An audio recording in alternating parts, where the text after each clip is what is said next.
हाय, good afternoon. S block का ये third lecture हम कर रहे हैं शुरू, जिसमें हम क्वेश्चन आंसर्स एनसीईआरटी के डिस्कस कर रहे हैं और काफी इलेबोरेट करके मैं डिटेल से एक्सप्लेन करते हुए समझा रहा हूं ताकि आपका ये चैप्टर भी कवर हो जाए। सिर्फ मैं क्वेश्चन आंसर डिस्कस नहीं कर रहा हूं।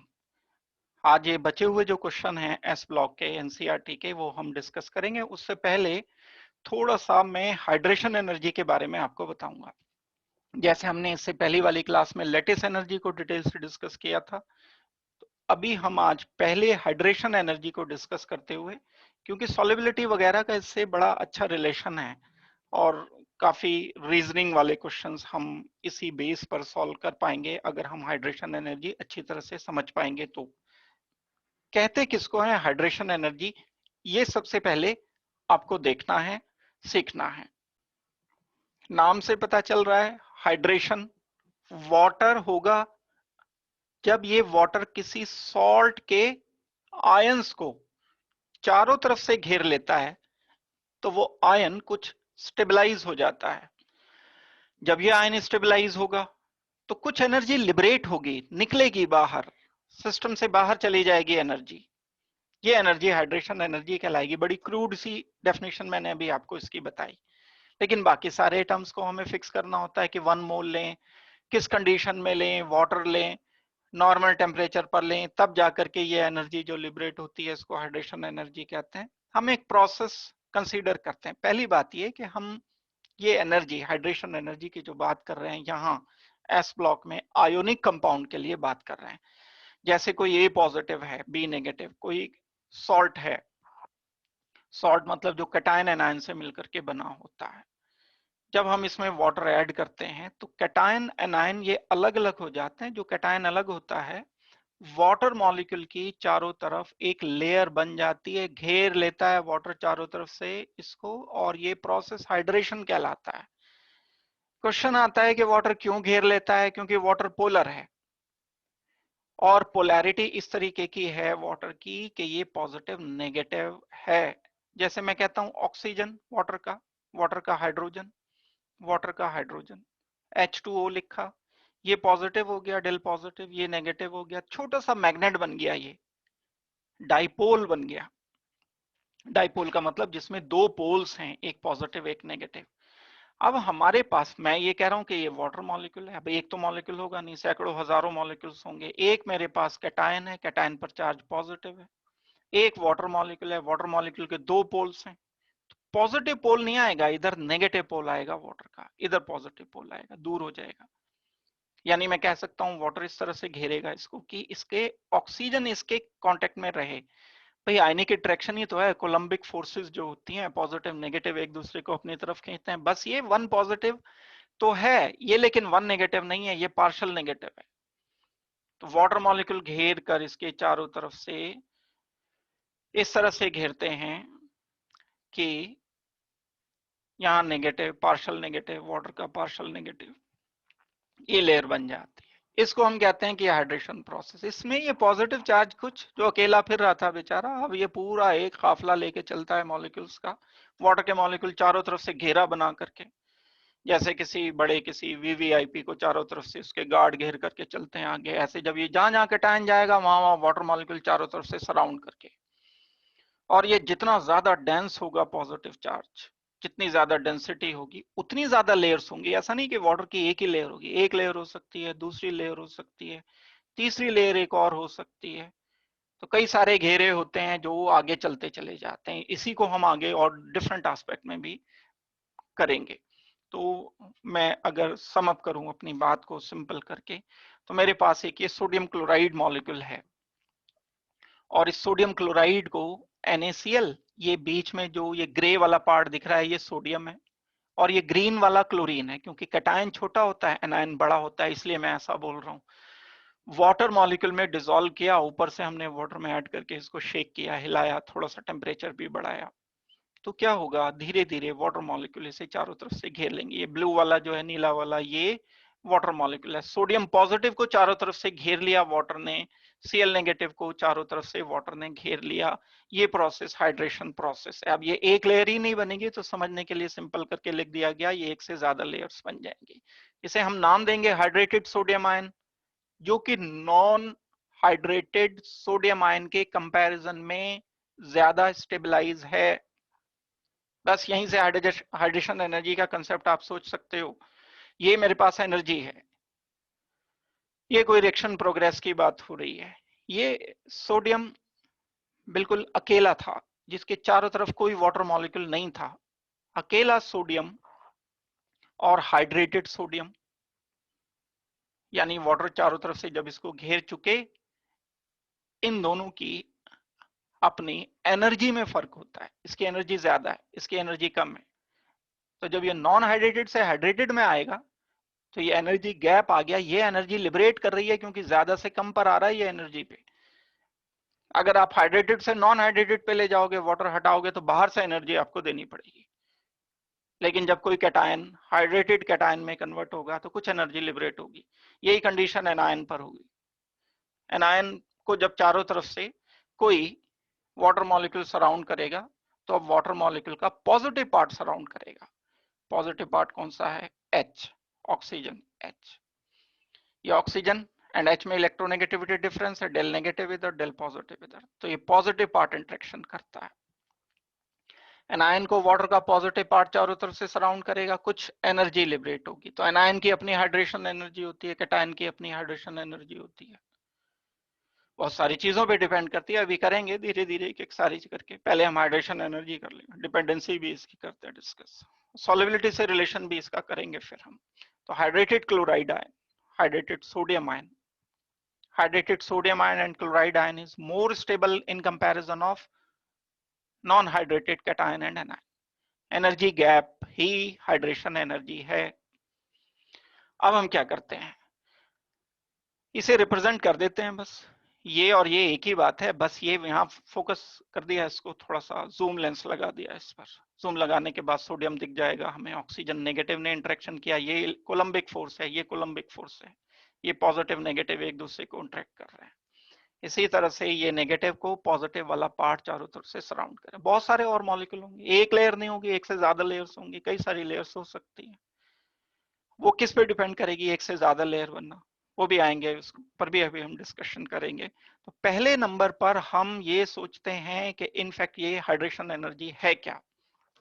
हाइड्रेशन एनर्जी और एंथैल्पी एनर्जी ये बड़े मिलते जुलते से टर्म होते हैं, क्योंकि हम कांस्टेंट प्रेशर पर सारे प्रोसेसेस को कर रहे होते हैं। तो कांस्टेंट प्रेशर पर जो कर रहे होते हैं उन्हें हम एंथैल्पी का नाम दे देते हैं। हाइड्रेशन एंथैल्पी या एनर्जी भी आप बोल सकते हो, amount of energy released when 1 mole of ion undergoes hydration. Hydration आपको पता चल गया जब किसी कैटायन एनायन को वाटर मॉलिक्यूल चारों तरफ से घेर लेते हैं। इस प्रोसेस को हम हाइड्रेशन प्रोसेस कह रहे होते हैं। ये हाइड्रेशन प्रोसेस अब जैसे हम जो आजकल डिस्कस कर रहे हैं वो सब अप्लाई तो सब जगह पर होगा, ये कहीं पर भी, इवन इलेक्ट्रोकेमिस्ट्री तक में इस्तेमाल होगा +2 में जब आप पढ़ोगे, तो बड़े काम की चीज है। इसलिए मैं यहाँ कंसेप्ट बना करके चलना चाहता हूँ।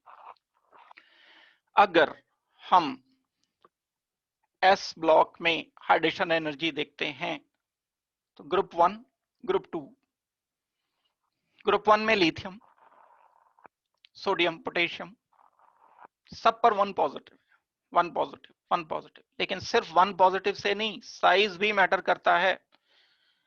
1 पॉजिटिव छोटे कैटायन पर है, छोटा सा कैटायन 1 पॉजिटिव, बड़ा कैटायन 1 पॉजिटिव, पोटेशियम पॉजिटिव काफी बड़ा कैटायन, उस पर 1 पॉजिटिव।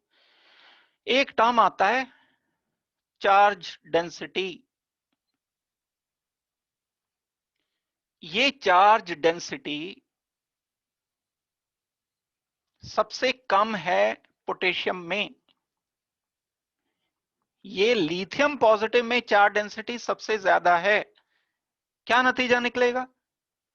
ये इंटरेक्शन ज्यादा करेगा लिथियम पॉजिटिव वाटर मॉलिक्यूल से, पोटेशियम पॉजिटिव कम इंटरेक्शन करेगा वाटर मॉलिक्यूल से। लिथियम का हाइड्रेशन ज्यादा होने के चांस हैं। कुल मिलाकर के हम इसको बोलेंगे कि दो बातों पर डिपेंड करता है हाइड्रेशन की स्ट्रेंथ, हाइड्रेशन ज्यादा होना कम होना, या दूसरे शब्दों में हम बोल सकते हैं कि हाइड्रेशन एनर्जी का मैग्नीट्यूड, जो एनर्जी रिलीज हो रही है वो ज्यादा एनर्जी रिलीज होगी या कम एनर्जी रिलीज होगी, ये दो बातों पर डिपेंड करती है। एक, नंबर 1, साइज पर। कैटायन का साइज जितना छोटा है उतना ही ज्यादा डेंसिटी चार्ज की होगी, उतना ही ज्यादा इंटरेक्शन होगा। That means hydration energy size के इनवर्सली रिलेटेड होगी। जितना ज्यादा साइज होगा उतनी कम हाइड्रेशन एनर्जी होगी, जितना कम साइज होगा उतनी ज्यादा हाइड्रेशन एनर्जी होगी। Number 2, charge. कभी ये चार्ज 1 है तो कई बार ये 2 पॉजिटिव भी हो सकता है। जब हम बेरिलियम पर पहुंचेंगे तो ये 2 पॉजिटिव हो जाएगा। चार्ज अगर बढ़ गया तो डेंसिटी बढ़ गई, तो चार्ज के तो डायरेक्टली प्रोपोर्शनल हो गई है। जैसे जैसे हमने साइज बढ़ाया ऐसे ऐसे हाइड्रेशन एनर्जी कम हो गई, लेकिन जैसे जैसे हमने चार्ज बढ़ा दिया ऐसे ऐसे हाइड्रेशन एनर्जी बढ़ती चली जानी चाहिए। तो ये दो इंपॉर्टेंट बातें हो गई, हाइड्रेशन एनर्जी का रिलेशन मैंने आपको बता दिया। कलेक्टिवली मैं इसको चार्ज डेंसिटी से, डेंसिटी क्या चीज होती है? डेंसिटी जो है वो जितना ज्यादा चार्ज होगा उतनी डेंसिटी ज्यादा होगी, जितना स्मॉल साइज होगा उतनी डेंसिटी ज्यादा होनी चाहिए। तो डेंसिटी मैं बोल सकता हूं चार्ज ओवर साइज। चार्ज की डेंसिटी है ये, वो वाली डेंसिटी नहीं है जो वॉल्यूम एंड मास का रिलेशन करते हो। डेंसिटी ऑफ चार्ज है ये। तो size of cation, size of anion, तो चार्ज जितना ज्यादा डेंसिटी उतनी ज्यादा, साइज जितना कम डेंसिटी उतनी ज्यादा।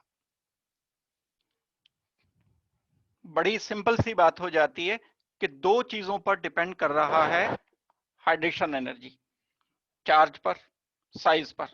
चार्ज बढ़ेगा हाइड्रेशन एनर्जी बढ़ेगी। चार्ज बढ़ा मतलब इसका क्या मतलब है भाई? Lithium beryllium, lithium 1 positive beryllium 2 positive, charge बढ़ गया, चार्ज बढ़ा हाइड्रेशन एनर्जी बढ़ गई, बेरिलियम की ज्यादा होगी 2 पॉजिटिव की, लिथियम 1 पॉजिटिव की कम होगी। साइज, साइज कम होगा हाइड्रेशन एनर्जी ज्यादा होगी। लिथियम पॉजिटिव छोटा साइज है, सोडियम पॉजिटिव बड़ा साइज है।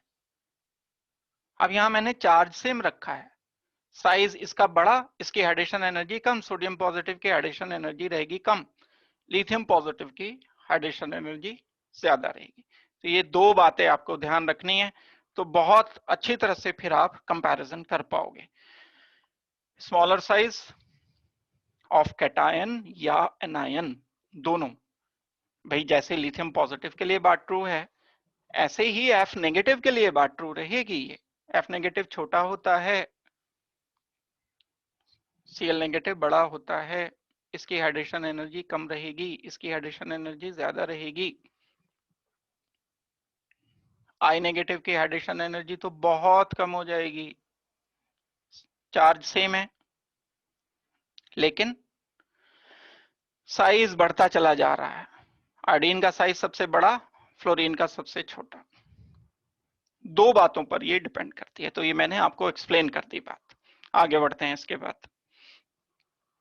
जो एक और टर्म आता है इससे बिल्कुल अलग बात है, वो हाइड्रेशन रेडियस या हाइड्रेटेड रेडियस। ये क्या चीज है? हाइड्रेशन रेडियस या हाइड्रेटेड रेडियस का क्या मतलब होता है? एक मेरे पास कैटायन है, लिथियम लेता हूं मैं, लिथियम पॉजिटिव, लिथियम पॉजिटिव की अपनी एक रेडियस है, न्यूक्लियस के सेंटर से आउटर शेल तक का डिस्टेंस इसकी रेडियस कहलाएगा। तो ये आयोनिक रेडियस है, इसका नाम हम देते हैं आयोनिक रेडियस। एक और है, लेकिन जब मैं इसमें वाटर ऐड कर दूंगा, डिसोल्यूशन कर दूंगा लिथियम पॉजिटिव पर, तो लिथियम के चारों तरफ एक लेयर बन जाएगी वाटर की, और यहां जहां कुछ जगह बाकी है पॉजिटिव, तो दूसरा वाटर मॉलिक्यूल फिर यहां चारों तरफ एक लेयर बना लेगा, दूसरे वाटर मॉलिक्यूल्स मल्टी लेयर बन सकती है, तीसरी लेयर भी बन सकती है, चौथी लेयर भी बन सकती है। ये कई लेयर्स जब हमने बना दी, तो अब जहां जहां लिथियम पॉजिटिव आयन जाएगा, वहां ये वाटर मॉलिक्यूल की लेयर भी इसके साथ जाएगी। ये हाइड्रेटेड मॉलिक्यूल, ये जो मैंने सर्कल छोटे छोटे लिखे हैं गोल गोल, ये वाटर मॉलिक्यूल लिखे हैं। ये बीच में कैटायन है, लिथियम कैटायन या सोडियम कैटायन। ये काम सोडियम पॉजिटिव में कम होगा।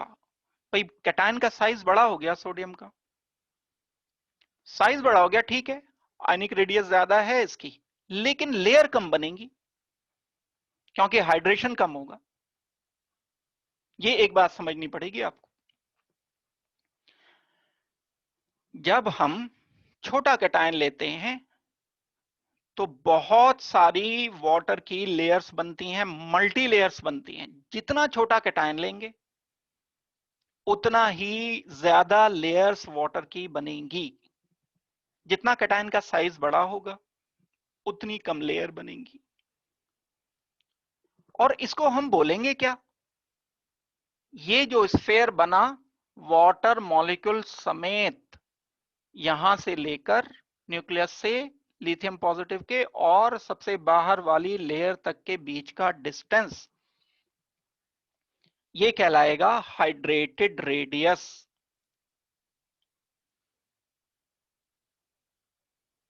हाइड्रेटेड रेडियस अलग चीज है, आयोनिक रेडियस अलग चीज है। डेफिनेटली हाइड्रेटेड रेडियस किसी कैटायन की काफी ज्यादा होगी किसी आयनिक रेडियस से, उस कैटायन के। और एनायन के लिए भी यही होगा। एनायन की जो आयोनिक रेडियस होगी उससे काफी ज्यादा होगी उसकी हाइड्रेटेड रेडियस, क्योंकि वो तो लेयर के ऊपर लेयर, एक लेयर, दो लेयर, तीन लेयर, चार लेयर, हमने काफी सारी लेयर्स चढ़ा दी उसके ऊपर। फिर तो वो एनायन बहुत बड़ा नजर आएगा दूर से देखने पर, और उसकी रेडियस ज्यादा हो जाएगी। अब हमें हाइड्रेटेड रेडियस का कंपैरिजन करना होता है कई बार। क्वेश्चन है आपका एनसीईआरटी में भी बाद में दिया हुआ है कि हाइड्रेटेड रेडियस किसकी ज्यादा है, किसकी कम है। एक आयोनिक रेडियस है, एक हाइड्रेटेड रेडियस है। डेफिनेशन देख लेते हैं पहले। Radius of ion and closely bound water. Water बिल्कुल लगा हुआ हो, मैंने आपको बिल्कुल सिंपल शब्दों में बता दिया कि जहां लिथियम जाए वहीं ये लेयर जाए, तभी तो बंधा हुआ होगा। ऐसा नहीं कि वाटर मॉलिक्यूल घूम रहा था उसको भी आपने रेडियस में शामिल कर लिया, लिथियम गया इधर, वाटर मॉलिक्यूल इधर चला गया, वो काउंट नहीं होगा वाटर, वो लेयर काउंट नहीं होगी वाटर की। बंधा हुआ होना चाहिए, इंट्रैक्शन पॉजिटिव नेगेटिव में कंसिडरेबल इंट्रैक्शन रहे। The ions with bigger size and low charge hold water molecule less tightly। जैसा अभी हमने डिस्कस किया, लिथियम पॉजिटिव है, छोटा कैटायन है, साइज छोटा है, चार्ज डेंसिटी ज्यादा है, तो वाटर मॉलिक्यूल की लेयर बहुत टाइटली इसमें बनेगी, और लेयर जो बनेगी वो मल्टी लेयर बनेगी। और बड़ा कैटायन अगर है, यहां तो कई सारी लेयर्स बन गई बड़े कैटायन में, क्योंकि कैटायन का साइज बढ़ गया तो चार्ज डेंसिटी कम हो गई, तो लेयर कम बन पाएंगी। एक ही लेयर मान लो बनी या दो ही लेयर बनी, इसकी रेडियस कम हो जाएगी। हाइड्रेटेड रेडियस सोडियम की कम होगी, लिथियम की ज्यादा होगी। बिल्कुल अपोजिट बात हो गई। आयोनिक रेडियस तो लिथियम पॉजिटिव की कम है, सोडियम पॉजिटिव की ज्यादा है, लेकिन हाइड्रेटेड रेडियस लिथियम पॉजिटिव की बहुत ज्यादा है, सोडियम पॉजिटिव की कम है। ये आपको एक नई बात सोचने को मिली। बड़ा इंपॉर्टेंट रिलेशन निकलता है इसका, आयन की मोबिलिटी से रिलेशन निकलता है। आयन जब चलेगा तो इसके साथ तो पूरा काफिला चल रहा है लेयर्स का। एक अकेला बंदा दौड़ लगा रहा है, सपोज करते हैं, एक सपोज करते हैं आयन है एम, वो अकेला दौड़ लगा रहा है, और एक आयन दौड़ लगा रहा है पूरी लेयर्स के साथ, एक लेयर, दो लेयर, तीन लेयर, तो मोबिलिटी इसकी कम हो गई, इसकी मोबिलिटी ज्यादा है। क्यों जानना चाह रहे हैं हम मोबिलिटी को? क्योंकि जब आयन रन करेंगे तो उनके साथ इलेक्ट्रिसिटी का फ्लो होगा। फ्लो ऑफ इलेक्ट्रिसिटी जब हम इलेक्ट्रोकेमिस्ट्री में जानने की कोशिश करेंगे तब ये कंसेप्ट हमारे काम आना है। तो अभी तो सिर्फ हमें हाइड्रेटेड रेडियस समझना है। अब अगर हम ग्रुप 1 एंड ग्रुप 2 की कैटायंस के बारे में जानना चाहते हैं कि इंटरेक्शन किसमें ज्यादा है, हाइड्रेटेड रेडियस किसमें ज्यादा है, किसमें कम है, दो अलग अलग बातें हो गई। अब hydrated radius, ionic radius, attraction are stronger, more highly charge ion calcium 2 positive में ज्यादा होगा, पोटेशियम 1 पॉजिटिव में कम होगा। एक तो चार्ज ही एक है, दूसरा साइज भी बड़ा है। चार्ज दो हैं, साइज कंपैरेटिवली छोटा हो जाता है, लेफ्ट टू राइट मूव करने पर साइज कुछ कम हो जाता है। Same condition, sodium positive, charge एक पॉजिटिव, सोडियम के बाद magnesium positive 2 positive, charge 2 positive हो गया, साइज छोटा हो गया, चार्ज की डेंसिटी बढ़ गई, ज्यादा चार्ज इस पर है, इस पर कम चार्ज है। वाटर का इंटरेक्शन कम रहेगा, लेयर कम बनेगी, हाइड्रेशन एनर्जी कम रहेगी। यहां लेयर ज्यादा बनेगी, हाइड्रेशन एनर्जी ज्यादा आएगी, हाइड्रेटेड रेडियस भी ज्यादा आएगी मैग्नीशियम 2 पॉजिटिव की, और सोडियम पॉजिटिव की हाइड्रेटेड रेडियस भी कम आएगी। तो ग्रुप 1 में एंड ग्रुप 2 में अगर हमें कंपेयर करना है metal of group 1, metal of group 2, इनकी हाइड्रेटेड रेडियस करनी है हमें कंपेयर। हाइड्रेटेड रेडियस तो सेकंड की काफी ज्यादा होगी, जबकि आयनिक रेडियस अगर कंपेयर की जाए तो आयनिक रेडियस ग्रुप 1 के मेंबर्स की आयोनिक रेडियस ग्रुप सेकंड के सेम पीरियड के मेंबर्स से ज्यादा होगी। तो दो चीजें हमने ढंग से डिस्कस की, एक हाइड्रेशन एनर्जी, एक हाइड्रेटेड रेडियस। तो ये तो ग्रुप की बात हुई लेफ्ट टू राइट मूव करने पर। तो अब जो क्वेश्चन मिलेंगे आपको क्या मिलेंगे, सोडियम पॉजिटिव के लिए हाइड्रेटेड रेडियस, मैग्नीशियम 2 पॉजिटिव के लिए मिलेगा। आप कहोगे इसकी ज्यादा है हाइड्रेशन रेडियस, इसकी कम है, या हाइड्रेटेड रेडियस हाइड्रेशन एनर्जी इसकी ज्यादा है, इसकी कम। ऐसे ही अगर पोटेशियम एंड कैल्शियम के लिए दिया गया, इसकी हाइड्रेशन रेडियस ज्यादा है, इसकी हाइड्रेशन रेडियस कम होगी पोटेशियम की। अप टू डाउन मूव करने पर भी हम डिसाइड कर सकते हैं। अप टू डाउन मूव करने पर चार्ज तो सेम रहेगा, लेकिन साइज में ह्यूज डिफरेंस है। अगर आयोनिक रेडियस की बात की जाए जस्ट, तो लिथियम पॉजिटिव छोटा है, पोटेशियम बड़ा है, रुबिडियम और बड़ा है, सीजियम और बड़ा है। लेकिन अगर हाइड्रेटेड रेडियस की बात की जाए तो लिथियम को चारों तरफ से वाटर मॉलिक्यूल इतने सराउंड करते हैं कि कई लेयर बन जाती हैं। कई लेयर बनती हैं तो बड़ा मॉलिक्यूल दिखेगा वाटर समेत, तो काफी बड़ी रेडियस हो जाएगी लिथियम की। जैसे जैसे जैसे साइज कम होता रहेगा आयन का, ऐसे ऐसे हाइड्रेशन कम होता जाएगा, और हम बोलेंगे कि सीजियम तक पहुंचते पहुंचते हाइड्रेटेड रेडियस सबसे कम हो जाएगी। तो ये एक इंपॉर्टेंट कंपैरिजन है, इसको बड़े प्रॉपरली आपको करना है। लिथियम 1 पॉजिटिव की रेडियस हाइड्रेटेड ज्यादा, और अगर आयनिक पूछ लिया जाए तो आयनिक सबसे कम, लिथियम पॉजिटिव की, सोडियम की ज्यादा। अब ये एक डेटा है, आपको याद तो नहीं करना, जस्ट कंपैरिजन के लिए मैंने बता दिया। जैसे आयनिक रेडियस की बात हो रही है, लिथियम की 76 पिकोमीटर है, पीएम मतलब पिकोमीटर हो गई, सोडियम की ज्यादा, इसकी और ज्यादा। हाइड्रेटेड की बात अगर की जाती है तो 340 हो गई, सबसे ज्यादा है लिथियम पॉजिटिव की, सोडियम की कम, और कम हो गई, और कम हो गई, और कम हो गई। ये लगभग बराबर बराबर से हैं, लेकिन लिथियम क्योंकि बहुत ही छोटा है साइज में, तो एकदम से ह्यूज इंक्रीज आता है। एक चीज है आयनिक मोबिलिटी, फिलहाल यहाँ एस ब्लॉक में जरूरत नहीं है। जितना बड़ा हाइड्रेटेड कैटायन है उतनी कम मोबिलिटी हो जाती है, चलता दौड़ेगा उतना कम। 6 लोगों को मिलके दौड़ना है, एक अकेले को दौड़ना है, तो एक अकेला तेज दौड़ेगा। तो वाटर में जब मोबिलिटी चेक करते हैं हम कि आयन कौन सा तेज चल सकता है पोटेंशियल डिफरेंस क्रिएट करने पर, तो इलेक्ट्रॉन डिप कर दिए वाटर में, एक कैटायन हाइड्रेटेड है, एक कैटायन में बहुत सारी लेयर बन रही हैं, एक कैटायन में लेयर नहीं बन रही है, तो जिसमें लेयर नहीं बन रही है वो तेज रन करेगा, जिसकी हाइड्रेटेड रेडियस छोटी है, कम है, वो ज्यादा तेज रन करेगा। तो आयनिक मोबिलिटी कहते हैं हम इसे।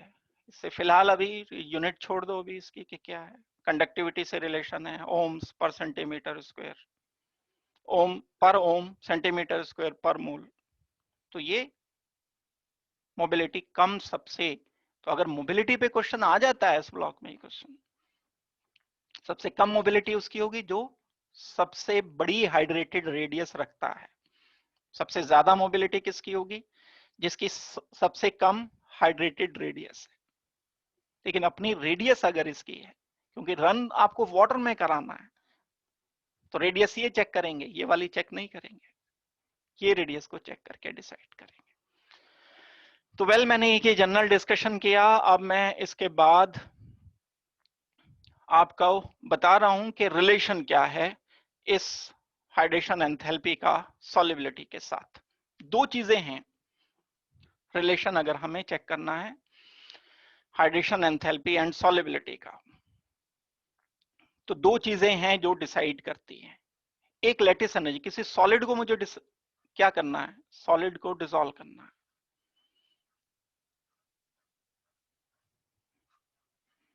वाटर में लाना है मुझे, H2O में डिसॉल्व करने के लिए ये कैटायन वाटर की लेयर बनानी पड़ेगी, एनायन वाटर की लेयर चारों तरफ से। तो यहाँ दो चीजें यूज की गई, यहां से सॉलिड स्टेट से यहां तक लाने में दो एनर्जीज का तो कम से कम, बहुत सारी एनर्जीज के अलावा दो एनर्जीज का तो कम से कम डेफिनेटली हमने इस्तेमाल किया है। नंबर वन, लैटिस एनर्जी का। पहले आपको मानना पड़ेगा कि ये सॉलिड आयन अपने corresponding positive cation positive anion में कन्वर्ट हुआ। फिर उसके बाद इस कैटायन एनायन को हम सॉल्यूशन में वाटर को चारों तरफ से सराउंड किया हमने इसके, फिर वो एक एनर्जी देखनी पड़ेगी, यानी दो एनर्जी, एक हाइड्रेशन एनर्जी, एक लैटिस एनर्जी। लैटिस एनर्जी आपको देनी पड़ती है बाहर से। हाइड्रेशन एनर्जी, क्योंकि ये स्टेबल है, सॉलिड ठीक ठाक स्टेबल है, जब आप इसे आयन में तोड़ दोगे, कैटायन को अलग कर दोगे, एनायन को अलग कर दोगे, तो उसकी एनर्जी पहले के कंपैरिजन में ज्यादा हो जाएगी। तो कहां से आएगी एनर्जी, बाहर से देनी पड़ेगी। सीधी सी बात है, लेटेस्ट एनर्जी जो है हमें बाहर से देनी पड़ती है, और हाइड्रेशन एनर्जी लिबरेट करती है, निकलती है। ये दोनों चीजें मिलकर, ये दोनों एनर्जीज मिलकर के सॉल्युबिलिटी डिसाइड करती हैं। किसी आयोनिक कंपाउंड की solubility hydration enthalpy and lattice energy दोनों मिलकर के डिसाइड करेगी। तो यही बात को हम इस तरह से सोच सकते हैं, process of dissolution can be considered combination of two processes. यही जो मैंने अभी बताया, इन्हीं प्रोसेसेस की बात हो रही है। ये मैं इसलिए लिख देता हूँ स्लाइड में ताकि आप प्रॉपरली लिख सको और बाद में जब रिवाइज करो तो दिक्कत ना आए नोटबुक में, क्योंकि हर टाइम तो लेक्चर देखोगे नहीं है, नोटबुक में लिखना जरूरी होता है। तो पहला जो प्रोसेस है, एम पॉजिटिव सॉलिड से एम पॉजिटिव गैस बनाया हमने, यानी एनर्जी दी बाहर से, एनर्जी रिक्वायर्ड है इस प्रोसेस में, इसे हम बोलते हैं लैटिस एंथैल्पी। जो दूसरा प्रोसेस है वो है हाइड्रेशन। ये जो एम पॉजिटिव गैसियस है, हमने इसे वाटर देकर एक्वस यानी वाटर एक लेयर चारों तरफ बना दी, एक या दो या तीन, तो ये hydration energy. Energy released, energy required, इन दोनों का एल्जेब्रिक सम, सम नहीं एल्जेब्रिक सम साइन के साथ जो रिजल्ट निकलेगा, अगर नेट एनर्जी रिलीज हो रही है तो डिसोल्यूशन हो जाएगा, नेट एनर्जी अगर बाहर से देनी पड़ रही है तो डिसोल्यूशन मुश्किल होगा। मान लो जो एनर्जी रिक्वायर्ड हुई वो कम थी, 50 थी, और जो एनर्जी रिलीज हुई वो 60 रिलीज हुई। ये एनर्जी रिलीज हुई, ये एनर्जी रिक्वायर्ड हुई, तो मैं बोलूंगा ये एनर्जी रिलीज में -60 लूंगा, एनर्जी रिक्वायर्ड +50 लूंगा, रिक्वायर्ड रिलीज्ड। तो मैं सम करूंगा तो ये -10 आ जाएगा, इसका मतलब है डिसॉल्व हो जाना चाहिए। और अगर जो एनर्जी रिलीज हुई वो कम हुई, मान लो 10 हुई, और जो रिक्वायर्ड हुई, तो लेटेस्ट एनर्जी बहुत ज्यादा है, जो ज्यादा देनी पड़ रही है एनर्जी, मान लो वो 25 है, जो रिक्वायर्ड थी, जो एनर्जी रिलीज हुई वो 10 है, तो नहीं टूट पाएगा। स्पॉन्टेनियस प्रोसेस नहीं होगा, खुद से डिसॉल्व नहीं होगा, कराना पड़ेगा, एनर्जी हीट दे के हमें इसको बॉयल करके या कहीं से बाहर से इसको किसी और काइंड की एनर्जी प्रोवाइड करके हमें इसे डिसॉल्व करना पड़े, स्पॉन्टेनियसली डिसॉल्व नहीं होगा। तो हम दो एनर्जीज के नेट रिजल्टेंट से डिसाइड कर रहे होते हैं सॉल्युबिलिटी को। Further, some compound are insoluble in water because of their higher lattice enthalpy.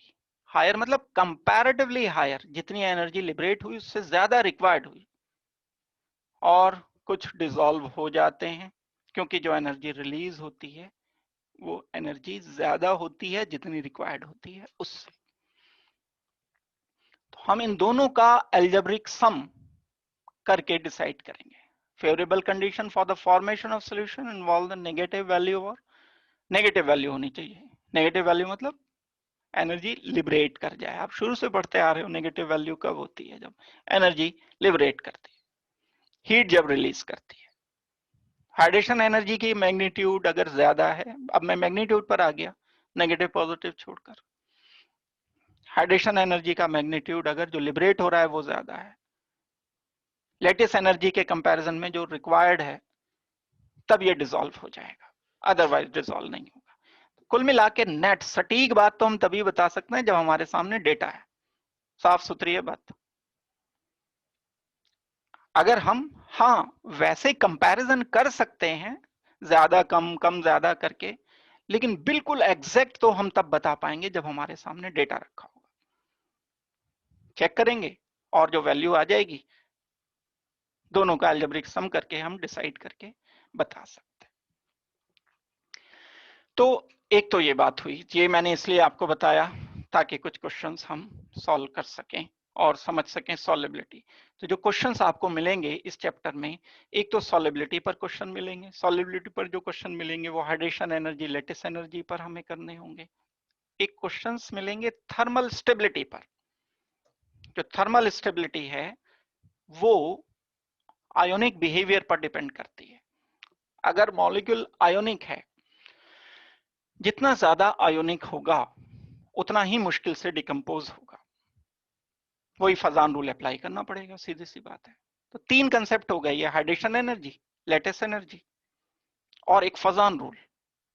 Fazan rule जब आप अप्लाई करोगे तो फजान रूल का रिलेशन हम किससे चेक कर सकते हैं, कोवलेंट या आयोनिक बिहेवियर देखने के लिए।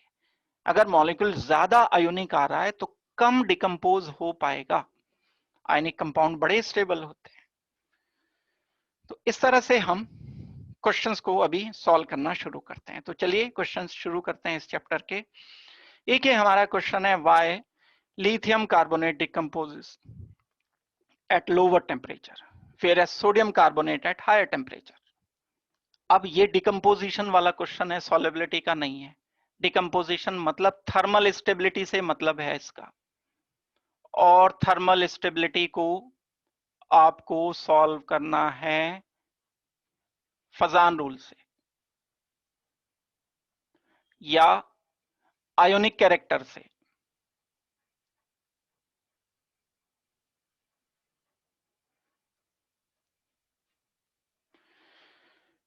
आयनिक कैरेक्टर ज्यादा, डिकम्पोजिशन कम, थर्मल स्टेबिलिटी ज्यादा।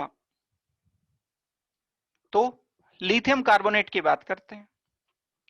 कार्बोनेट तो दोनों में सेम है, CO3 2 negative, CO3 2 negative. Lithium positive बड़ा छोटा है, छोटा सा कैटायन। सोडियम पॉजिटिव बड़ा है, बड़ा कैटायन। छोटा कैटायन कोवेलेंट ज्यादा, कोवेलेंट ज्यादा डिकम्पोजिशन ज्यादा, वही बात तो बोली जा रही है ऊपर, ज्यादा कोवेलेंट। भाई फजान रूल तो नहीं बताऊं ना मैं दोबारा से, फजान रूल तो पढ़ते आ रहे हैं बार बार। छोटा कैटायन किसी एनायन का पोलराइजेशन ज्यादा करता है, कोवेलेंट बिहेवियर ज्यादा। बड़ा कैटायन आयनिक बिहेवियर ज्यादा शो करता है। सोडियम पॉजिटिव में आयोनिक ज्यादा, आयनिक इंटरेक्शन ज्यादा, तो डिकम्पोजिशन कम, आयनिक बिहेवियर ज्यादा होने की वजह से। हम इसे ऐसे भी बोल सकते हैं, दूसरा एक और explanation, down the group move करने पर इलेक्ट्रोपॉजिटिव बिहेवियर बढ़ता चला जाता है।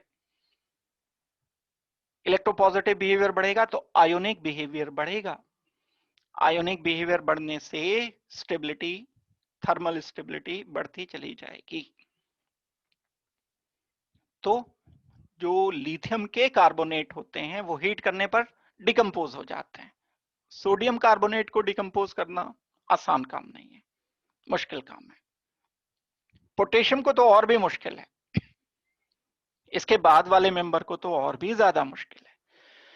तो जब लिथियम कार्बोनेट डिकम्पोज होता है, ये एक अलग बात है, ये तो बात हो गई कि डिकम्पोज होगा, लेकिन होके बनाएगा क्या ये भी आपको पता होना चाहिए। Li2CO3 Na2CO3, Na2CO3 का डिकम्पोज होना डिफिकल्ट, बहुत डिफिकल्ट, इजी डिकम्पोजिशन, लेकिन ये बना देगा Li2O प्लस कार्बन डाइऑक्साइड, बनता तो यहां भी ऑक्साइड है Na2O प्लस CO2, लेकिन ये आसान प्रोसेस है, इसके कंपैरिजन में आसान है। डाउन द ग्रुप मूव करने पर ये डिफिकल्टी डिकम्पोजिशन की बढ़ती चली जाएगी, क्योंकि आयनिक बिहेवियर बढ़ते चले जा रहे हैं, क्योंकि कैटायन का साइज बढ़ता चला जा रहा है, क्योंकि कोवलेंट बिहेवियर कम होता चला जा रहा है। ये आपको एक्सप्लेनेशन देना होगा। तो समझा दी मैंने बात, नोट करने के लिए आपके पास ये जो मैंने समझाई है बात वही सारा कुछ है, ये कुछ नया नहीं है। तो ये आप अच्छी तरह से इसे प्रॉपरली कर सकते हो। थर्मल स्टेबिलिटी का रिलेशन आयोनिक बिहेवियर से।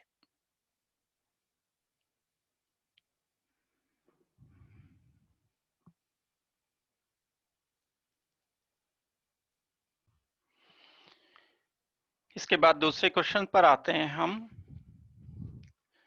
Compare the solubility, next question है एनसीईआरटी का, बैक एक्सरसाइज जो है, compare the solubility and thermal stability of following compounds. दो चीजें कंपेयर करनी है, एक तो सॉलिबिलिटी को, एक थर्मल स्टेबिलिटी को। किसकी करनी है? नाइट्रेट्स की। किसके नाइट्रेट? एल्कली मेटल के एंड एल्कलाइन अर्थ मेटल के।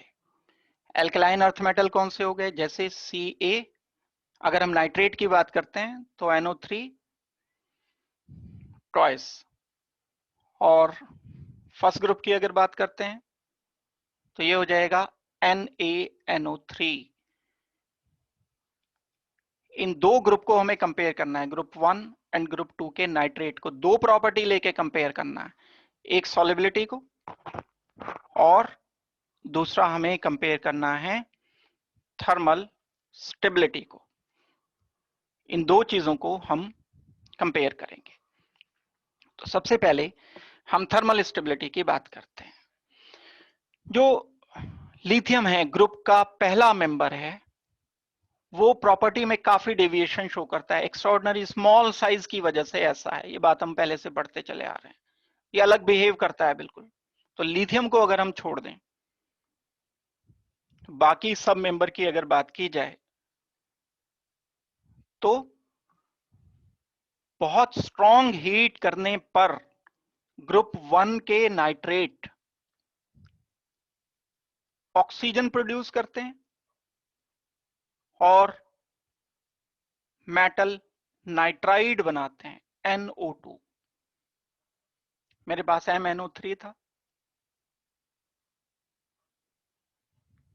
मेटल नाइट्रेट हीट करने पर ऑक्सीजन बनाया, लेकिन ये स्ट्रॉन्ग हीटिंग होगी, आसानी से डिकम्पोज नहीं होते, ये इनकी केमिस्ट्री है, थोड़ी सी ये करनी पड़ेगी। ऑक्सीजन लिबरेट किया, नाइट्राइड बनाया, लिथियम अलग चलेगा, लिथियम इससे डिफरेंट बिहेवियर शो करता है। ये तो मेटल क्या है यहां पर? सोडियम, पोटेशियम, रुबोडियम, सीजियम, सब ये NaNO3, KNO3, RbNO3, CsNO3 सब ये रिएक्शन देंगे। लेकिन अगर कभी लिथियम नाइट्रेट ले लिया जाए तो ये नाइट्राइट नहीं बनाता, लिथियम नाइट्राइट नहीं बन पाते, इसकी जगह ये बन जाता है Li2O ऑक्साइड, ऑक्सीजन बनता है इसमें भी और नाइट्रोजन डाइऑक्साइड लिबरेट होता है। अलग बिहेवियर है ये इसका। ये तो बात किसकी हो गई? ग्रुप 1 की हो गई है। ग्रुप सेकंड जो बिहेव करता है, कौन कौन से ग्रुप सेकंड में मेंबर? बेरिलियम, मैग्नीशियम, कैल्शियम, बाकी और मेंबर्स। ये बिल्कुल कंपाउंड जब हम स्ट्रॉन्ग हीट करते हैं तो ही बना पाते हैं। CaNO3 twice when heated strongly, CaO plus O2 plus NO2। कैसे बिहेव कर रहा है? लिथियम जैसे बिहेव कर रहा है। तो हमने डायगोनल रिलेशनशिप में भी पढ़ा था, लिथियम मैग्नीशियम, लिथियम बिहेव कर रहा है मैग्नीशियम की तरह, यानी ग्रुप के सारे मेंबर की तरह। तो ये एक नाइट्रेट का डिकम्पोजिशन है। जब हम ग्रुप 1 के नाइट्रेट को हीट करने की कोशिश करते हैं तो लिथियम को तो रख दिया एक तरफ, बाकी के ग्रुप 1 के नाइट्रेट नाइट्राइड बनाते हैं और ऑक्सीजन बनाते हैं। ग्रुप सेकंड के नाइट्रेट नाइट्रोजन डाइऑक्साइड बनाते हैं। ये मैंने गलत लिख दिया, NO2 लिखना पड़े, NO2 लिखोगे यहां पर, NO नहीं, ये NO2, थोड़ा करेक्ट कर लेना इसको। तो ऑक्साइड मिलेगा, ऑक्सीजन मिलेगा और नाइट्रोजन डाइऑक्साइड मिलेगा। ठीक हो गई बात? चाहे ग्रुप 1 का नाइट्रेट हो, चाहे ग्रुप 2 का नाइट्रेट हो, जब हम डाउन द ग्रुप मूव करेंगे तो आयनिक बिहेवियर बढ़ेगा, थर्मल स्टेबिलिटी बढ़ेगी। On moving down the group, thermal stability of nitrates increases. ये कंपैरिजन वाले बड़े क्वेश्चन आते हैं, ऑर्डर दे देते हैं आपको, लिख देंगे बस कि लिथियम नाइट्रेट स्टेबल है या सोडियम नाइट्रेट या potassium nitrate. Down the group move करने पर स्टेबिलिटी इंक्रीज कर रही है। दो अलग अलग बातें हैं, कंपाउंड क्या बन रहे हैं ये एक अलग बात है, थर्मली स्टेबल कितना है ये एक अलग सॉरी। तो ये दो अलग अलग बातें हैं। तो एक बात मैंने आपको बता दी, जो थर्मल स्टेबिलिटी थी वो डिस्कस की। तो जो मैंने बताया ये वही है सारा, ये लिख भी दिया था लेकिन जस्ट मैं इसलिए ताकि आप नीट एंड क्लीन सारी बात समझ के अच्छी तरह से इसको नोट करना चाहो तो नोट भी कर लो प्रॉपरली। दूसरा पार्ट इसका, दूसरा पार्ट था सॉल्युबिलिटी। जितने भी नाइट्रेट हैं, चाहे वो ग्रुप 1 के हैं या ग्रुप 2 के हैं, बहुत आसानी से डिसॉल्व हो जाते हैं। इसके लिए अभी हमने डिस्कस किया था, दो चीजों का कॉम्बिनेशन चाहिए। तो जब हम डेटा कंपेयर करते हैं, देखते हैं, तो हाइड्रेशन एनर्जी ज्यादा निकलती है नाइट्रेट की, और नाइट्रेट की ज्यादा निकल रही है ऐसा नहीं कि सबकी ज्यादा निकल जाएगी, नाइट्रेट की हाइड्रेशन एनर्जी ज्यादा आती है। नाइट्रेट की हाइड्रेशन एनर्जी ज्यादा आने की वजह से लैटिस एनर्जी के कंपैरिजन में ये आसानी से डिसॉल्व हो जाता है। ग्रुप 1 के नाइट्रेट हैं या ग्रुप 2 के नाइट्रेट हैं, ये डिसॉल्व हो जाते हैं वाटर में। तो एक तो नाइट्रेट को हमें कंपेयर करना था। दूसरा क्वेश्चन था हमारा कार्बोनेट का। कार्बोनेट की थर्मल स्टेबिलिटी एंड सॉल्युबिलिटी को हमें कंपेयर करना। जब हम थर्मल स्टेबिलिटी की बात करते हैं कार्बोनेट की, तो ग्रुप 1 के कार्बोनेट कौन कौन से होंगे? सोडियम कार्बोनेट Na2CO3, K2CO3,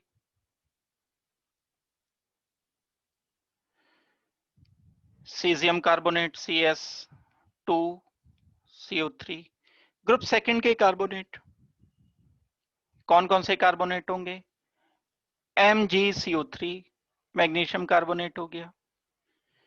इसके अलावा कैल्शियम कार्बोनेट CaCO3 हो जाएगा, और भी हो जाएंगे, बेरियम कार्बोनेट हो जाएगा BaCO3 हो जाएगा, बेरिलियम कार्बोनेट हो जाएगा BeCO3 हो जाएगा। मैंने लिथियम छोड़ दिया यहाँ, ये लिथियम बड़ा छोटा एलिमेंट होने की वजह से ये बगावत करता है, पहले मेंबर की प्रॉपर्टी इस ग्रुप से डेविएट करती है और इससे मिलती है। ये हमने नाइट्रेट में भी देखा। ग्रुप 1 के सारे कार्बोनेट स्टेबल हैं, डिकम्पोज नहीं होते हीट करने पर, नो डिकम्पोजिशन।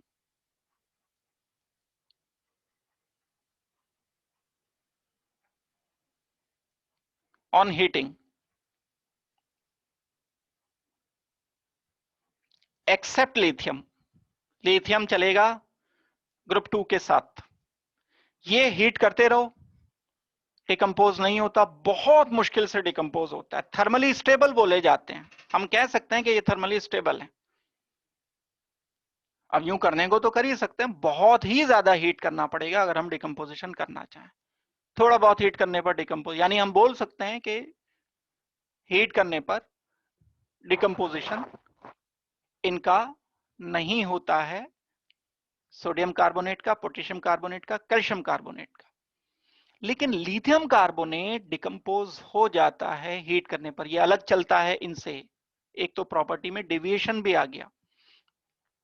जब हम Li2CO3 को हीट करते हैं तो हीट करने पर यह Li2O प्लस CO2 बनाएगा।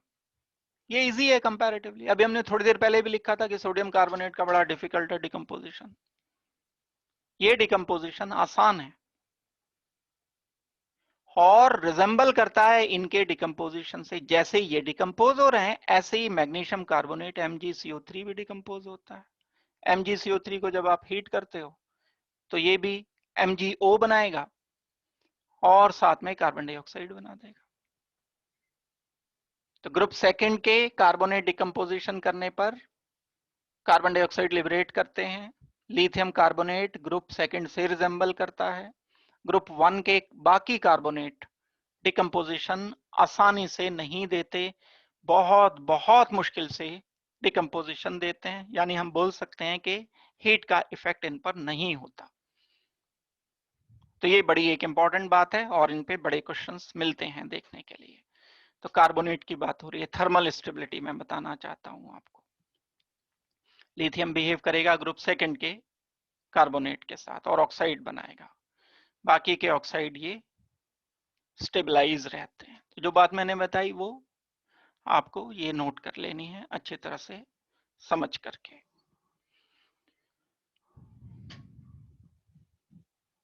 इसके बाद आ जाते हैं हम सॉलिबिलिटी पर।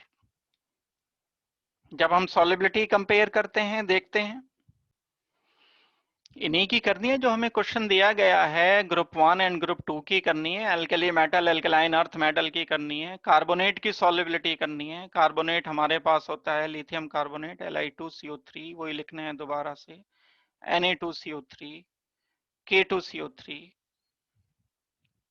इसको डिसॉल्व किया जाएगा। इसके अलावा ये मैग्नीशियम कार्बोनेट लिया जाएगा MgCO3, कैल्शियम कार्बोनेट लिया जाएगा CaCO3।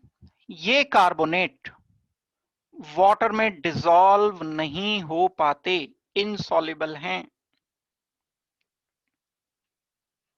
ये कार्बोनेट वाटर में पूरी तरह डिसॉल्व हो जाते हैं, सॉल्युबल हैं।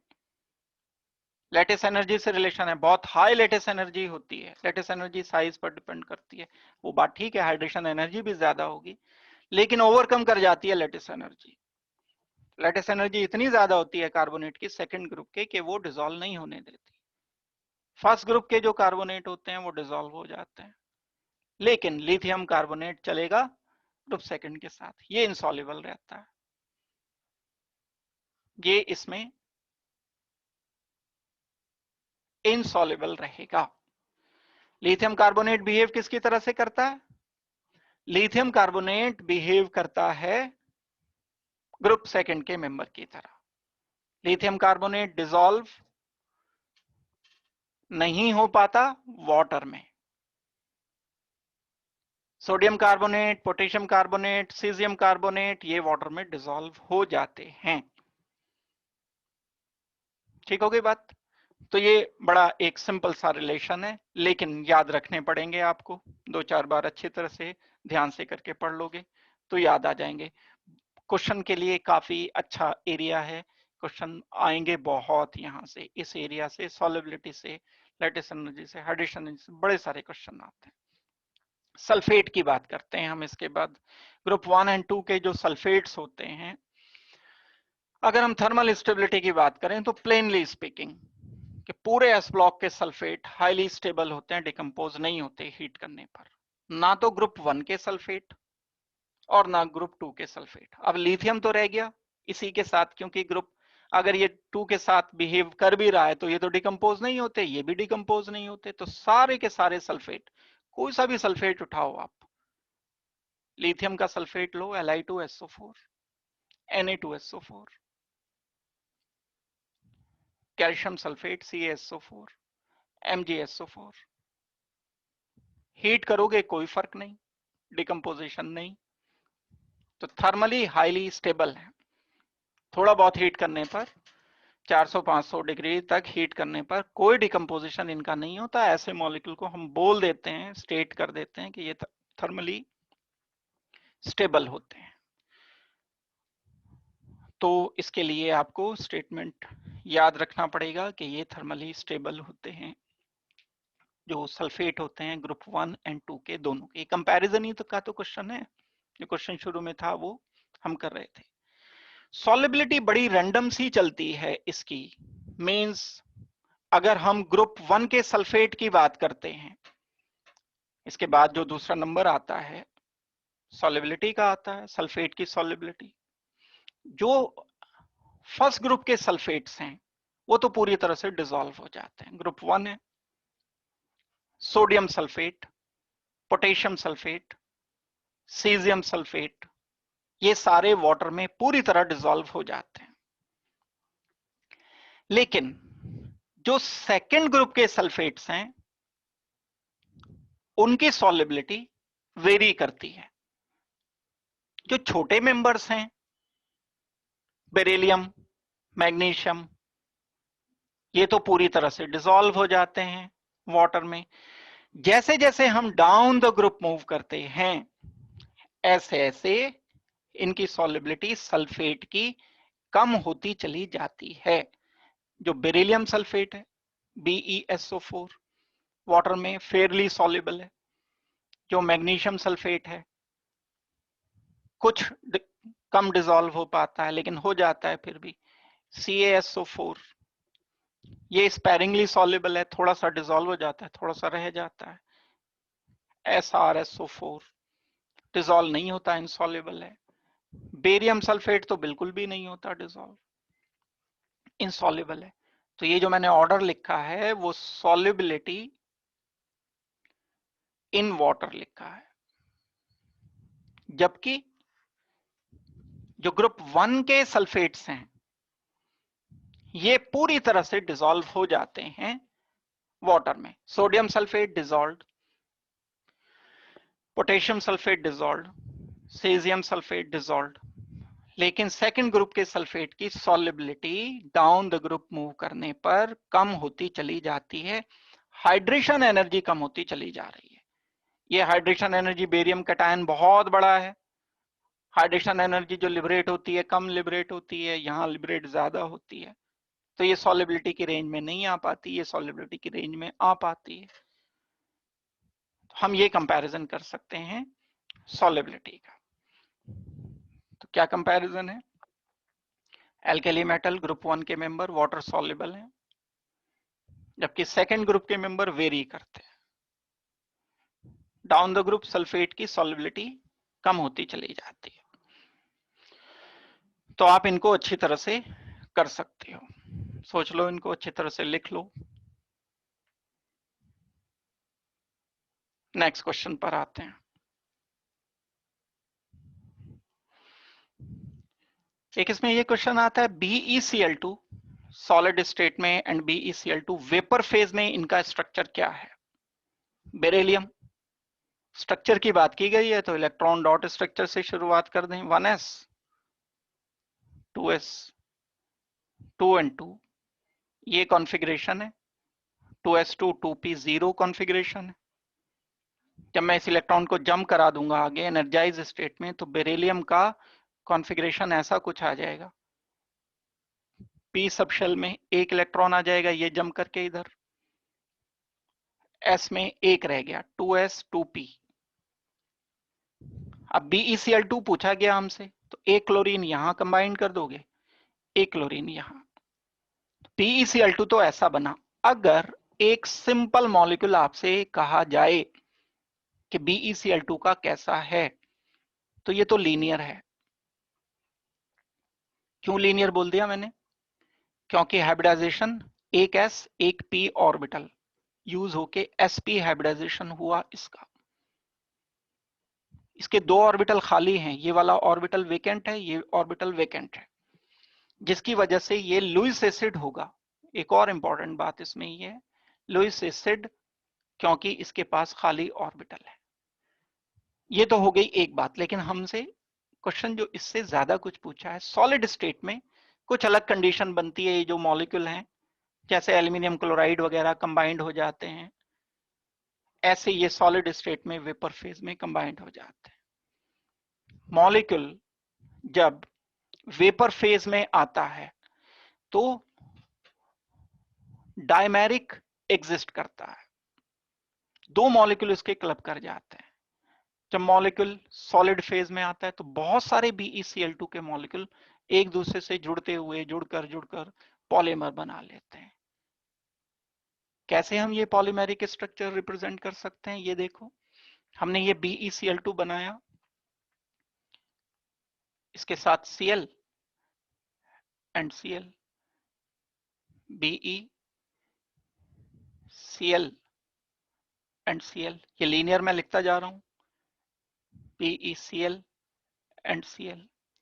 जुड़ेंगे कैसे? ये दो ऑर्बिटल खाली हैं इसके पास, इस क्लोरीन का लोन पेयर वेकेंट ऑर्बिटल में दिया गया, इस क्लोरीन का लोन पेयर वेकेंट ऑर्बिटल में, इस क्लोरीन का लोन पेयर इस बेरिलियम के वेकेंट ऑर्बिटल में डोनेट किया गया।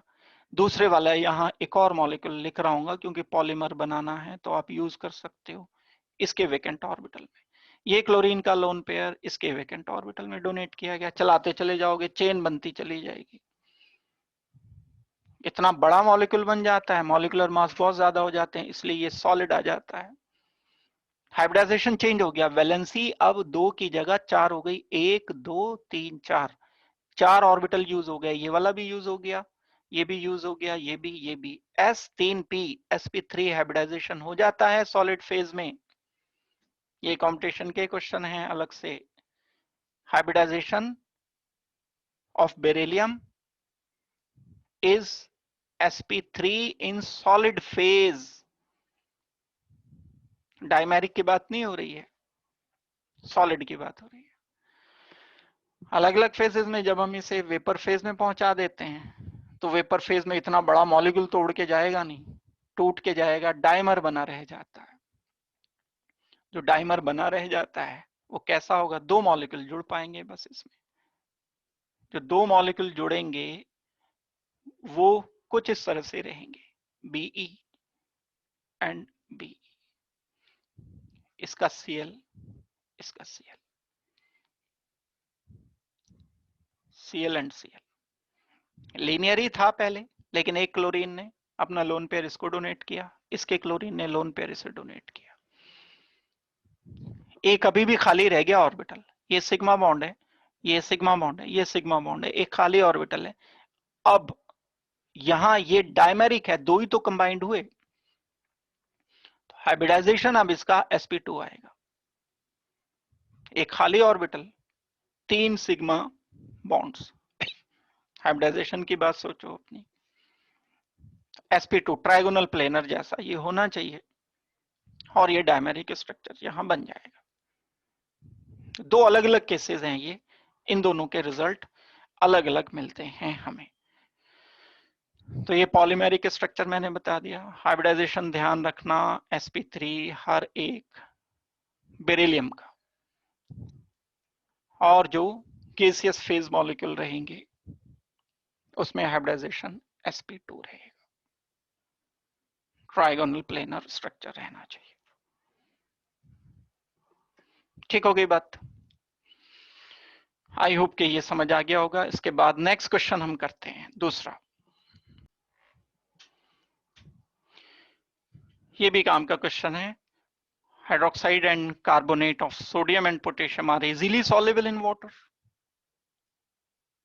एंड मैग्नीशियम एंड कैल्शियम के जो हाइड्रोक्साइड होते हैं यानी OH होते हैं, मैग्नीशियम का हाइड्रोक्साइड क्या होगा? MgOH twice. इससे पहले जो मेंबर है सोडियम हाइड्रोक्साइड NaOH। क्वेश्चन ये दिया जा रहा है कि ये आसानी से डिसॉल्व हो जाते हैं, ये नहीं होते डिसॉल्व।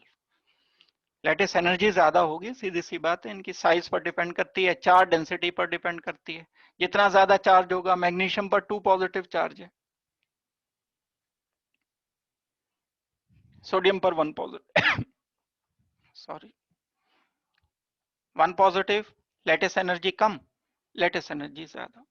डिसॉल्व होना मुश्किल, डिसॉल्व होना आसान। On moving forward lattice energy increases. तो वाटर लैटिस एनर्जी का एंड हाइड्रेशन एनर्जी का कॉम्बिनेशन ही तो होता है। तो लैटिस एनर्जी काफी ज्यादा होती है हाइड्रोक्साइड्स की। ग्रुप सेकंड के मेंबर्स के हाइड्रोक्साइड की लैटिस एनर्जी ज्यादा होने की वजह से वो डिसॉल्व नहीं हो पाते हैं, और इसीलिए ये वीकर बेस भी रहते हैं। कई बार आपसे एक्सप्लेनेशन मांग लिया जाता है, वीकर बेस होते हैं। Alkali metals and alkaline earth metal के हाइड्रोक्साइड में, एल्केलाइन अर्थ मेटल के हाइड्रोक्साइड वीकर बेस होते हैं, क्योंकि वो वाटर में अच्छी तरह डिसॉल्व नहीं हो पाते। इसलिए डिसॉल्व नहीं हो पाते क्योंकि इनके हाइड्रोक्साइड की लेटिस एनर्जी ज्यादा होती है। ये आपको एक्सप्लेनेशन देना होगा। तो ये इसीलिए मैंने शुरू में आपको lattice energy and hydration energy ये दोनों डिस्कस की थी। तो इसको प्रॉपरली अच्छी तरह से करके नोट करके रखना चाहिए आपको।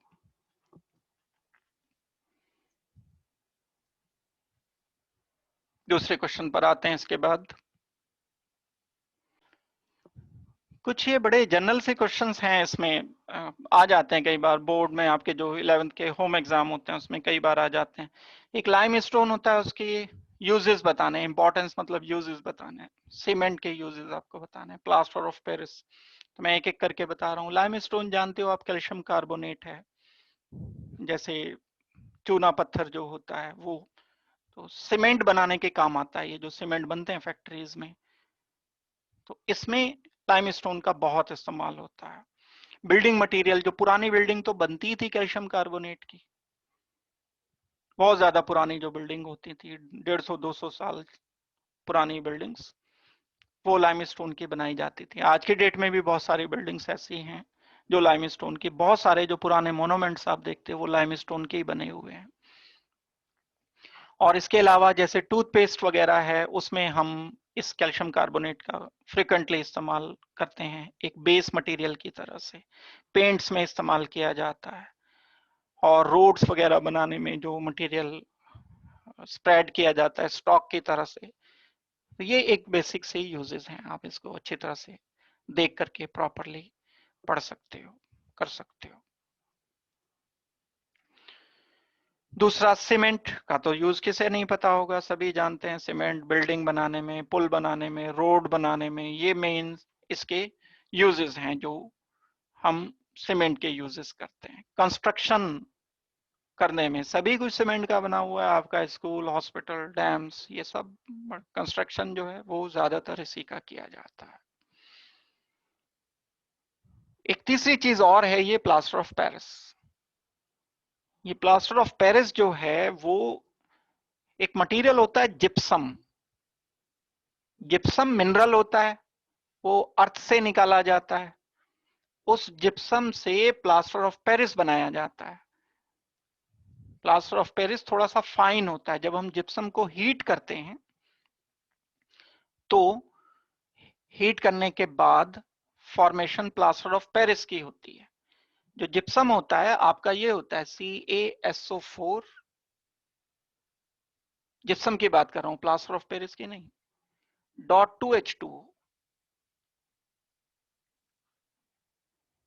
अगर बाहर 2H2O है तो जिप्सम है।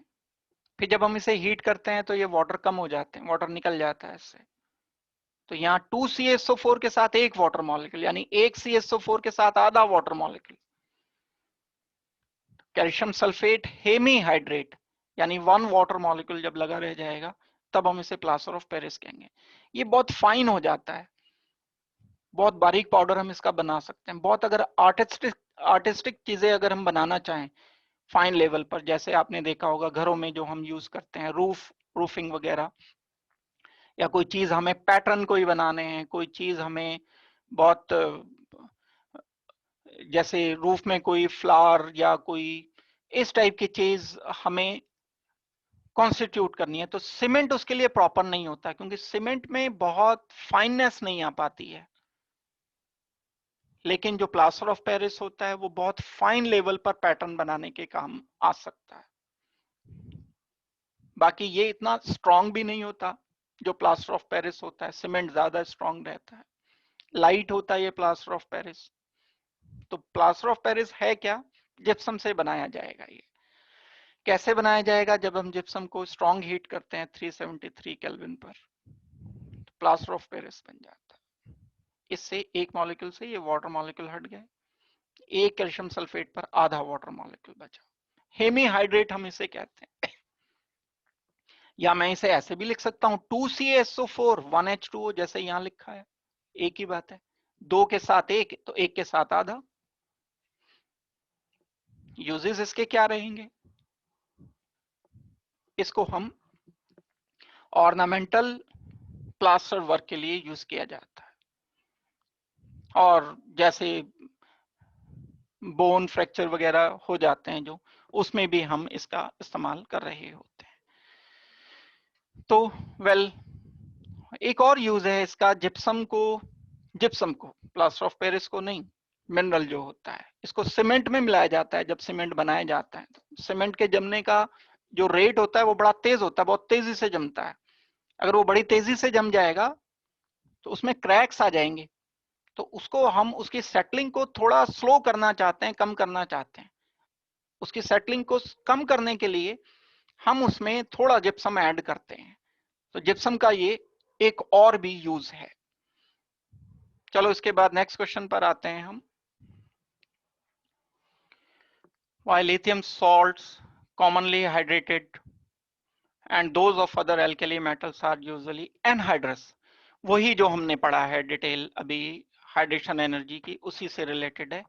जो लिथियम होता है बड़ा छोटा कैटायन होने के कारण वाटर मॉलिक्यूल इसे चारों तरफ से घेर लेते हैं। लिथियम का कोई भी सॉल्ट हो, लिथियम क्लोराइड है, लिथियम ब्रोमाइड है, लिथियम कार्बोनेट है, जो इसके सॉल्ट होते हैं मॉइस्चर एब्जॉर्ब कर लेते हैं। एयर से मॉइस्चर, वाटर मॉलिक्यूल होते हैं थोड़े बहुत एयर में जरूर, तो वो एब्जॉर्ब करके अपने पास होल्ड करके रख लेते हैं, क्योंकि लिथियम पॉजिटिव की चार्ज डेंसिटी बहुत ज्यादा है, वाटर से इसका इलेक्ट्रोस्टैटिक इंटरेक्शन बहुत ज्यादा होता है, तो बड़ी तेजी से ही उससे इंटरेक्शन करते हैं। तो अगर हमारे पास दो सॉल्ट हैं, सोडियम क्लोराइड है NaCl है, और लिथियम क्लोराइड है, लिथियम क्लोराइड हमने बिल्कुल क्रिस्टल रखे, सोडियम क्लोराइड के क्रिस्टल रखे, तो ये वाटर एब्जॉर्ब कर लेगा, हाइड्रेट हो जाएगा, थोड़ा गीला नजर आएगा, वेट हो जाएगा देखने में। सोडियम क्लोराइड नहीं होता, खाने का जो नमक है उसे आप रखो वैसा का वैसा ही दिखता है, वो बिल्कुल प्यूरिफाइड होता है, क्योंकि उसमें सिर्फ सोडियम क्लोराइड। सोडियम क्लोराइड में जो खाने का नमक है वो सोडियम क्लोराइड है। अगर लिथियम क्लोराइड मिला हुआ है थोड़ा बहुत, तो फिर ये रख करके एकदम से हैवी हो जाता है, थोड़ा वेट हो जाता है, तो हमें नजर आएगा, हमें पता चल जाएगा, समझ जाना चाहिए कि इसमें कुछ ना कुछ लिथियम क्लोराइड मिला हुआ है। वेल, हमें यहाँ पर लेकिन क्या लिखना पड़ेगा, लिथियम के सॉल्ट क्यों हाइड्रेटेड हो जाते हैं? क्योंकि साइज छोटा है, हाइड्रेशन बड़ी आसानी से हो जाता है, हाइड्रेशन एनर्जी लिथियम की बहुत ज्यादा है, तो इसलिए लिथियम के जो सॉल्ट्स होते हैं, क्लोराइड होते हैं, बाकी दूसरे सॉल्ट्स भी होते हैं, उनमें वाटर मॉलिक्यूल जरूर साथ उसे घेर करके एग्जिस्ट करते हैं। तो ये बड़े एक कॉमन से क्वेश्चंस हैं, लेकिन अगर आप एक बार थोड़ा सा समझ करके इसे कर लो तो आसानी से ये हो जाते हैं।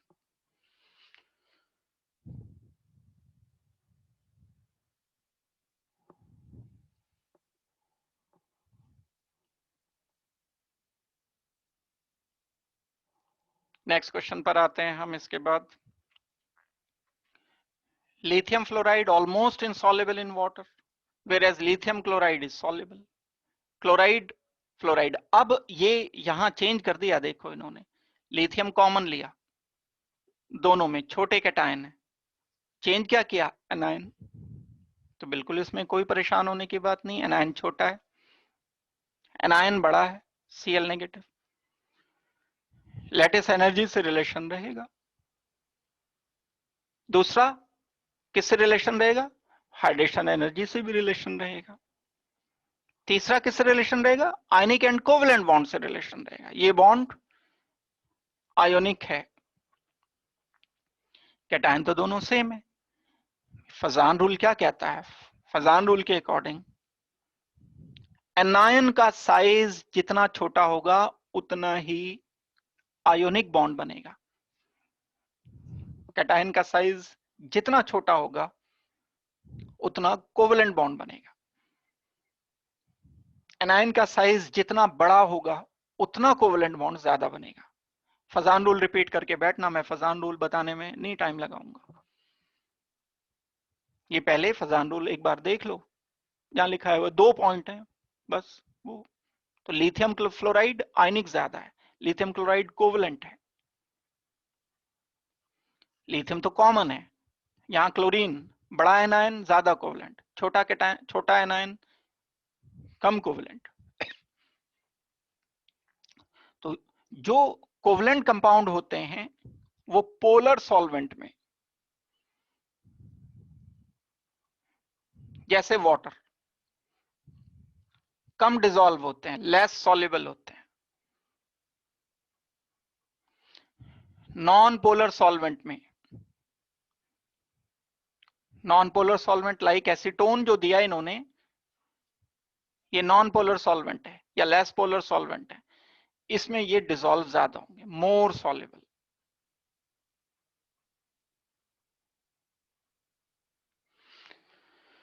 तो एसीटोन में ये लिथियम क्लोराइड इसलिए थोड़ा सा डिसॉल्व हो जाता है क्योंकि इसमें कुछ कोवेलेंट बिहेवियर ज्यादा है, वाटर में इसलिए डिसॉल्व नहीं हो पाता क्योंकि कोवेलेंट कंपैरेटिवली ज्यादा है, ये इसका कारण रहेगा।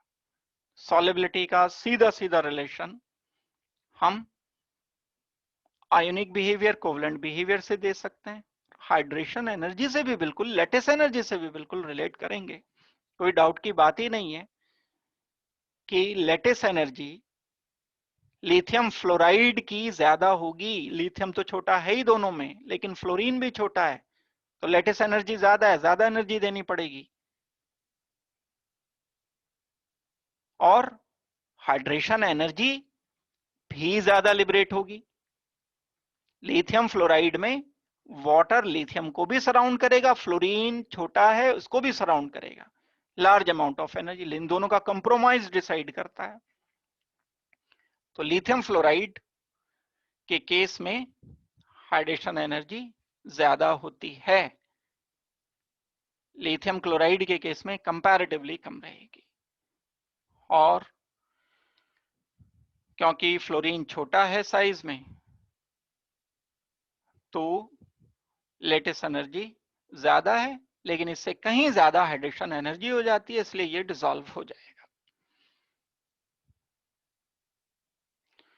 तो ये रीजन आप दे सकते हो। 3 बातें बस, ये की पॉइंट याद रखो, 3 चीजों से एक्सप्लेन करना है, लेटिस एनर्जी, हाइड्रेशन एनर्जी से, आयोनिक कोवेलेंट बिहेवियर से, फजान रूल से, इन 3 बातों से इसको एक्सप्लेन कर देना होगा।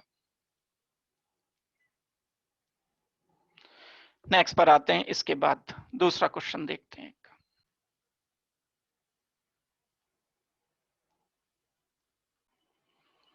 एक क्वेश्चन ये है कि lithium is the only alkali metal to form nitrite directly. इसका मतलब ये है, मतलब समझ लो इसका, कि लिथियम जब नाइट्रोजन से रिएक्शन करता है तो डायरेक्ट नाइट्राइड बना देता है, Li3n बना देता है। जबकि सोडियम बनाता तो होता है, लेकिन डायरेक्ट नहीं बनाता। ये जब हम N2 से रिएक्शन करते हैं तो डायरेक्ट नहीं बनाता ये नाइट्राइड। इसका बड़ा सीधा सा सिंपल सा रिलेशन लेटिस एनर्जी से है। ये जो नाइट्राइड बनता है, नाइट्रोजन भी बहुत छोटा है, लिथियम भी बड़ा छोटा है। 3 लिथियम पॉजिटिव यहां लिए, 1 नाइट्रोजन 3 नेगेटिव लिया हमने। लेटिस एनर्जी बहुत ज्यादा होती है, लार्ज अमाउंट ऑफ एनर्जी इसमें लिबरेट करता है, तो इसलिए लिथियम नाइट्राइड डायरेक्टली बना देता है, जबकि सोडियम पोटेशियम वगैरह नहीं बना पाते। ये कंपैरिजन है। Lithium positive is very small in size, and also nitrogen 3 negative is still very small and comparable. Both are comparable in size.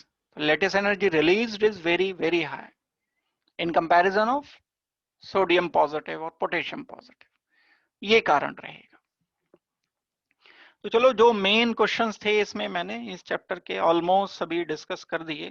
ज्यादातर जो कॉन्सेप्चुअल पार्ट है उसको समझ करके, बाकी एक आधा जो क्वेश्चन और भी बचा हुआ है वो सब कंसेप्ट यही रहेंगे, रिलेटेड रहेंगे। अगर आप इनको बड़े अच्छी तरह से कर लेते हो तो एस ब्लॉक के ये ऑलमोस्ट सभी क्वेश्चन जो केमिकल रिएक्शन वाले छोड़ करके, जो प्रोसेसेस थे, क्योंकि वो इस साल अभी सिलेबस में नहीं है, बनाने के जो मेथड थे सोडियम कार्बोनेट का, पोटेशियम कार्बोनेट का, उससे रिलेटेड क्वेश्चन मैंने नहीं डिस्कस इसलिए किए क्योंकि अभी वो इस साल के सिलेबस में नहीं है। जो कमिंग सेशंस हैं उनमें वो आए या नहीं आए, अभी उनके बारे में हमें कुछ पता नहीं है। तो चलिए, आज के लिए हम इतना ही रखते हैं। बाकी अगली क्लास में हम दूसरा और चैप्टर इसी तरह से एनसीईआरटी के क्वेश्चन आंसर्स को डिस्कस करते रहेंगे। आज के लिए मैं इतना ही कराऊंगा। Thanks a lot, thank you very much and good luck, be happy.